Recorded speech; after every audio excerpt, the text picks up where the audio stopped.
కుంట ఇచ్చిండు ఉయ్యాలో ఇప్పుడు ఆనరబుల్ సీఎం గారు తమ సందేశం ఇయ్యాలా. ఆనరబుల్ సీఎం గారి సందేశం. 3 రంగుల జెండా బట్టి సింగమోలే కదిలినాడు ఒక్కరో కాంగ్రెస్ సూర్యుడు మన రేవంత్ అన్న నిగ్గదీసి అడిగే మునగాడు.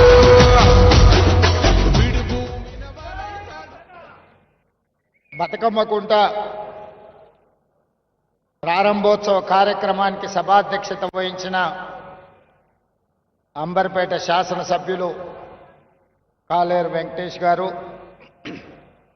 ఈ కార్యక్రమంలో నాతో పాటు ముఖ్య అతిథులుగా విచ్చేసిన హైదరాబాద్ ఇన్ఛార్జి మంత్రివర్యులు మిత్రులు పొన్నం ప్రభాకర్ గారు, ఈ కార్యక్రమంలో పాల్గొన్న మంత్రివర్యులు జూపల్లి కృష్ణారావు గారు, ఈనాడు ఈ కార్యక్రమానికి నిండుదానని తెలిసి బతుకమ్మ పండుగ, దసరా పండుగ అంటే ఆడబిడ్డల్ని ఇంటికి ఆహ్వానించి ఆడబిడ్డల్ని మన సంతోషంలో భాగస్వాములను చేసినప్పుడే ఈ బతుకమ్మ పండుగకు నిండుదనం వస్తుంది. అలాంటి బతుకమ్మ కుంట ప్రారంభోత్సవ కార్యక్రమంలో మా ఆడబిడ్డ సీతక్క, విమలక్క పాల్గొని ఈ కార్యక్రమానికి సంపూర్ణత తీసుకొచ్చిండ్రు. ఈ వేదిక మీద ఉన్న ఆడబిడ్డలందరికీ, రాజ్యసభ సభ్యులకు, శాసనమండలి సభ్యులకు, శాసనసభ్యులకు, వివిధ కార్పొరేషన్ చైర్మన్లకి, ఇక్కడికి విచ్చేసిన వి హనుమంతరావు గారి అభిమానులందరికీ, ముఖ్యంగా వి హనుమంతరావు గారికి ఆయన ఒక జీవితాశయంగా ఈ బతుకమ్మ కుంట పునరుద్ధరణ కోసం పోరాటం చేస్తూ వచ్చింది.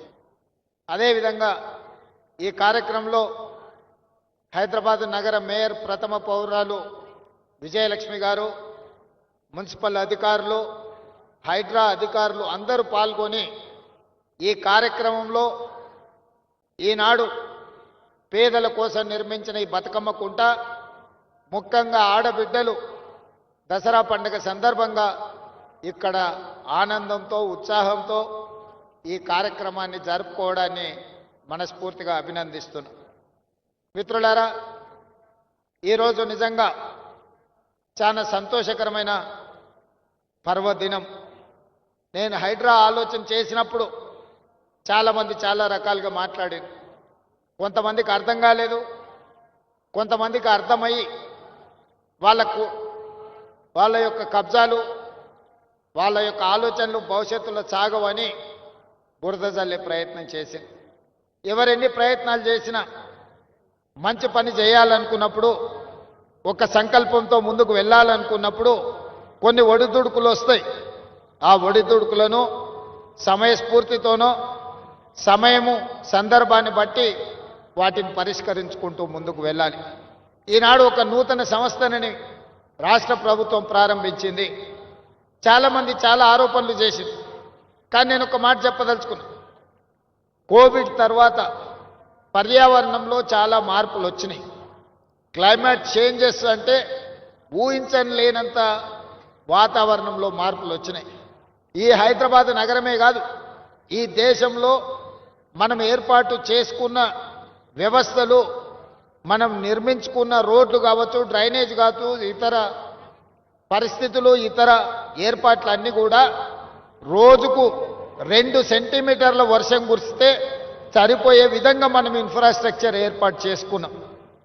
గతంలో వర్షాలను బట్టి ఆనాడు నిర్మాణం చేయాల్సిన ప్రభుత్వ సంస్థలు ఒక రోజుకి 24 గంటల్లో 2 సెంటీమీటర్ల వర్షం పడితే ఎదుర్కోవడానికి అవసరమైన మనము ఇన్ఫ్రాస్ట్రక్చర్ ఏర్పాటు చేసుకున్నాం.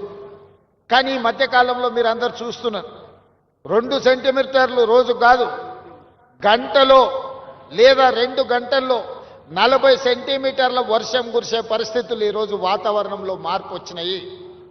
కోవిడ్ తర్వాత విపరీతమైన మార్పులు వచ్చినాయి, పర్యావరణ మార్పులు వచ్చినాయి, వాతావరణ కాలుష్యంలో మార్పులు వచ్చినాయి. ఈరోజు ఎక్కడ చూసినా వర్షాలు ఉపద్రవం. ఇవాళ ఒక తెలంగాణలోనే కాదు, ఉత్తర భారతదేశం నుంచి మొదలు పెట్టుకుంటే పక్క రాష్ట్రాలలో కూడా ఈ సమస్య తీవ్రంగా ఉన్నది. వీటిని ముందుగానే ఊహించినాం, ముందుగానే ఆలోచన చేసినాం.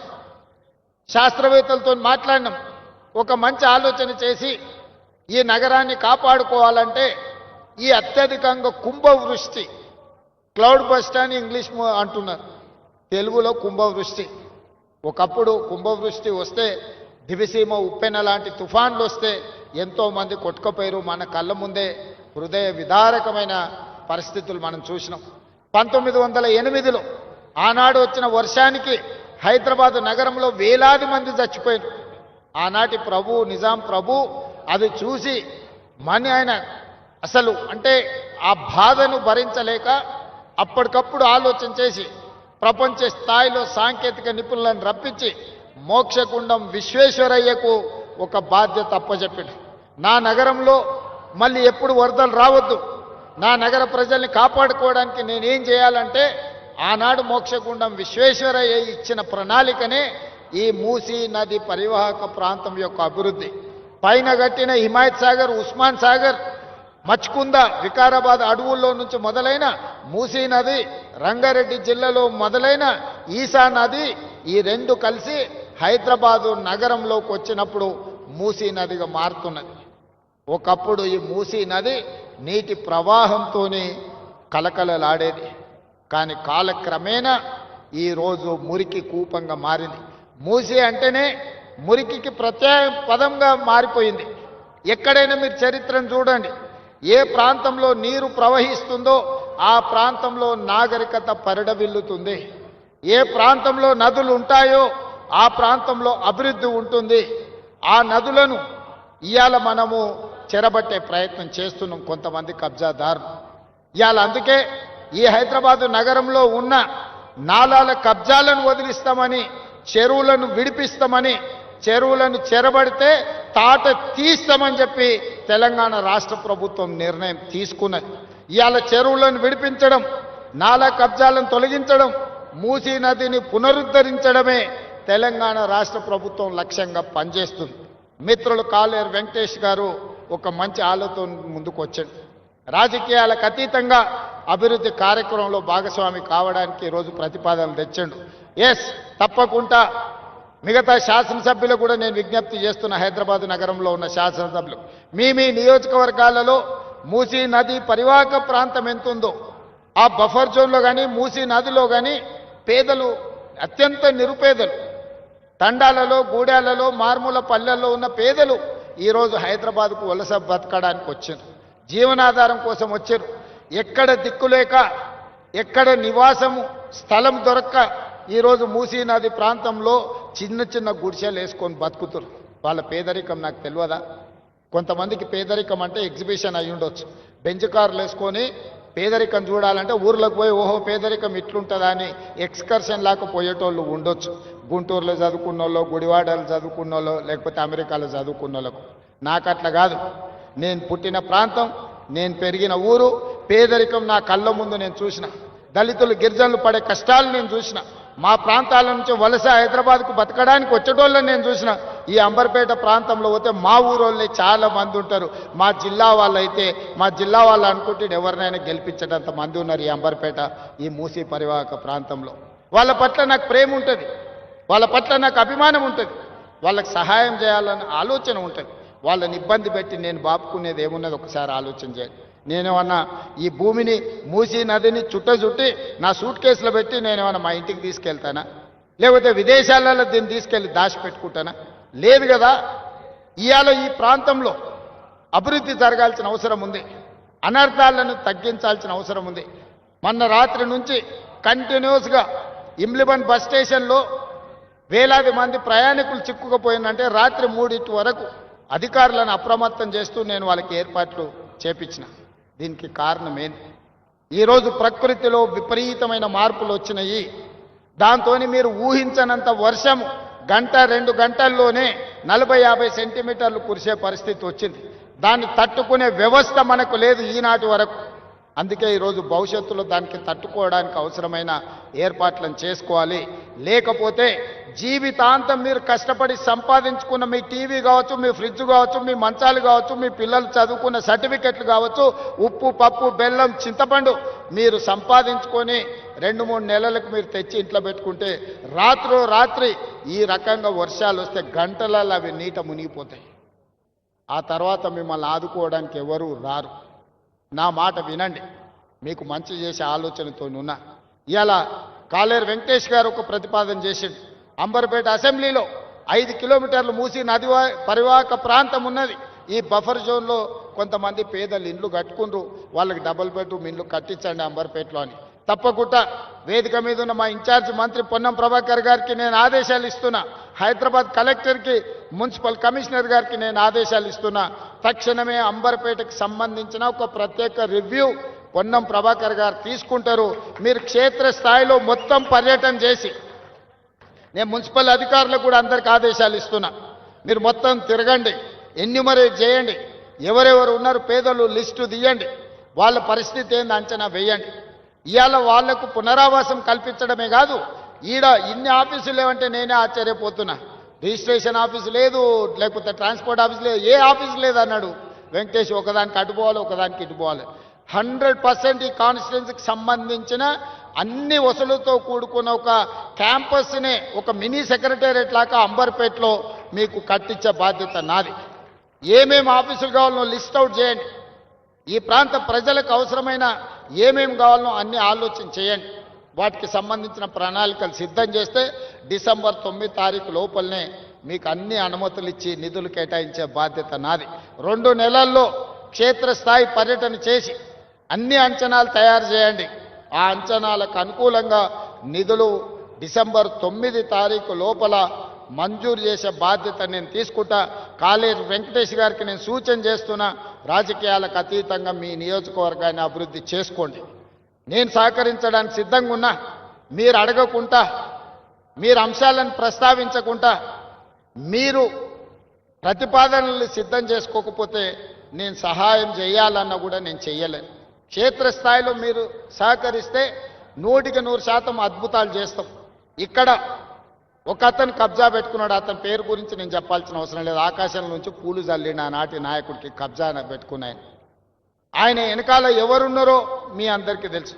కానీ ఇవాళ లోకల్ ఎమ్మెల్యేగా మీరు సహకరించారు. వితిన్ 100 డేస్లో ఈరోజు బతుకమ్మకుంట నిజమైంది, కళల సాకారమైంది. మా విమలక్క చెప్తుంది, మా తండ్రి గారు ఇక్కడనే ఉండి మేము ఎన్నోసార్లు కొట్లాడినామన్నా, మా జన్మలో ఇది ఇట్లా చూస్తామని నేను అనుకోలే. అందుకే నేను జిల్లాల కార్యక్రమాన్ని కూడా రద్దు చేసుకొని ఇక్కడికి వచ్చినాను. మీరందరు స్థానిక ప్రజాప్రతినిధులు సహకరించినందుకే నేను ఇది చేయగలిగిన. నేను ఒక్కరిని చేసే పని కాదు ఇది. మీరందరూ సహకరిస్తే నేను నిర్ణయం తీసుకోగలుగుతా. నేను ఒక టీం లీడర్గా మిమ్మల్ని అందరినీ లీడ్ చేయగలుగుతా. ఒక విజన్ గల ప్రజాప్రతినిధిగా హైదరాబాదు నగరం అంతర్జాతీయ నగరంగా తీర్చిదిద్దుతా. అదే క్రమంలో పేదలకు ఎట్లా మేలు చేయాలో మీరు సూచనలు ఇవ్వండి. పేదలకు అన్యాయం చేసే పని ఏది చెయ్యను. మీరు గుర్తుపెట్టుకోండి, అక్కడ హైటెక్ సిటీ దగ్గర ఎన్ కన్వెన్షన్ కూలిందంటారు. ఎవరు? నాగార్జున గారు, ఆగర్భ శ్రీమంతుడు, ఒక పెద్ద సినిమా స్టార్. కానీ అక్కడ తుమ్మిడికుంట అనే మొత్తం చెరువునే కబ్జా పెట్టుకుని, నాకు కూడా మంచి మిత్రుడు. మేము అడిగి చూసినాం. వారు కొంచెం వారికి ఉన్న పాత సావాసము, పాత మిత్రుల వల్ల కొంత ఆలోచన చేసింది. మా అధికారులు పోయి దాన్ని తొలగించింది. తర్వాత ఆయన్నే ముందుకు వచ్చి, సరే ఇట్లాంటివి ఇంకా నాకు వద్దు వివాదాలు, నేను ప్రజలకు ఆదర్శంగా ఉండదలుచుకున్నా, ఈ చెరువు పునరుద్ధరణ కోసం 2 ఎకరాల భూమిని నేనే అప్పచెప్తా అని చెప్పి నాగార్జున గారు ఈరోజు ముందుకు వచ్చి ఈరోజు మనకు అప్పచెప్పాడు. అలాంటి సందర్భాలు వస్తే మేము అభినందిస్తాము. సున్నం చెరువు దగ్గర ఎవడో అమాయకులను చేసి అమ్ముకుంటే, చెరువు మధ్యలో వాళ్ళు నిర్మించుకుంటే తొలగించమని ఎన్నిసార్లు చెప్పినా తొలగించకపోతే మనం తొలగించాల్సి వస్తుంది. దయచేసి నేను పేద ప్రజలకు విజ్ఞప్తి చేస్తున్నా. మాయగాళ్ళు మహానగరంలో చాలామంది ఉంటారు. వాళ్ళకు ముఠా నాయకుడు ఇంకొకడు ఉండొచ్చు. వాళ్ళందరూ కలిసి ఈ మహానగరంలో వివిధ ప్రాంతాల నుంచి వచ్చిన పేదల్ని మాయ చేసి ప్రభుత్వ స్థలాలను మీకు అమ్ముతే అగ్గోకి సగ్గోకి వస్తుందని తీసుకోకండి. మీకందరికీ ఏ రకంగా ఆదుకోవాలనో ప్రభుత్వం ఆలోచన చేస్తుంది, ఒక మంచి నిర్ణయం తీసుకుంటుంది. అందుకే మనస్ఫూర్తిగా దసరా పండుగ సందర్భంగా ఈ నగరవాసులందరూ మూసీ నది పునరుజ్జీవం కోసం సహకరించండి. మూసీ నది పరివాహక ప్రాంతంలో ఎవరెవరైతే నివాసం కోల్పోతుండ్రో వాళ్ళందరికీ శాశ్వత నివాసాన్ని ఏర్పాటు చేసే బాధ్యత తెలంగాణ రాష్ట్ర ప్రభుత్వం తీసుకుంటుంది. ఎవరిని నష్టపోనివ్వం, ఎవరిని కష్టపెట్టడానికి ఈ ప్రభుత్వం లేదు. ఇది ప్రజా ప్రభుత్వం, ప్రజల కోసం ఎన్నుకున్న ప్రభుత్వం, ప్రజలే ఎన్నుకున్న ప్రభుత్వం, ప్రజలు నడుపుతున్న ప్రభుత్వం. ఈ ప్రభుత్వం పేదలకు అండగా నిలబడుతుందని తెలియజేస్తూ చివరగా కాళేరు వెంకటేష్ గారు ఒక ప్రతిపాదన తెచ్చారు. బతుకమ్మ కుంటకు పెద్దలు వి హనుమంతరావు గారి పేరు పెట్టాలని. నాకు ఎలాంటి అభ్యంతరం లేదు. కాళేరు వెంకటేష్ గారి సూచన మేరకి బతుకమ్మ కుంటకు వి హనుమంతరావు గారి పేరును పెట్టడానికి అవసరమైన ప్రణాళికలు సిద్ధం చేయమని పొన్నం ప్రభాకర్ గారు చెప్తున్నా. వారు చెప్పబట్టే ప్రగతి భవన్కి జ్యోతిరావు పూలే పేరు మనం పెట్టుకోవడం జరిగింది. హనుమంతరావు గారి సూచన మేరకే పేదల ప్రజాభవన్గా మార్చి జ్యోతిరావు పూలే ప్రజాభవన్గా హనుమంతరావు గారి సూచన మేరకే నిర్ణయం తీసుకున్నాం. ఇవాళ 42% రిజర్వేషన్ల విషయంలో కూడా వారి సీనియర్ నాయకుడుగా మాకు సూచనలు సలహాలు ఇచ్చి ముందుకు నడిపించిండు. వారి అనుభవాన్ని ఈ ప్రభుత్వం పూర్తి స్థాయిలో వినియోగించుకుంటుంది. వారి గౌరవానికి భంగం కలగకుండా ఈ కార్యక్రమాలను ముందుకు తీసుకెళ్తాం. అంబర్పేటలో డాక్టర్ రోహిన్ రెడ్డి గారు ఈరోజు ఈ కార్యక్రమాన్ని సమన్వయం చేసి విజయవంతం చేసినందుకు రోహిన్ రెడ్డి గారి టీంను కూడా మనస్ఫూర్తిగా అభినందిస్తూ సెలవు తీసుకుంటున్న. ధన్యవాదాలు మిత్రులారా.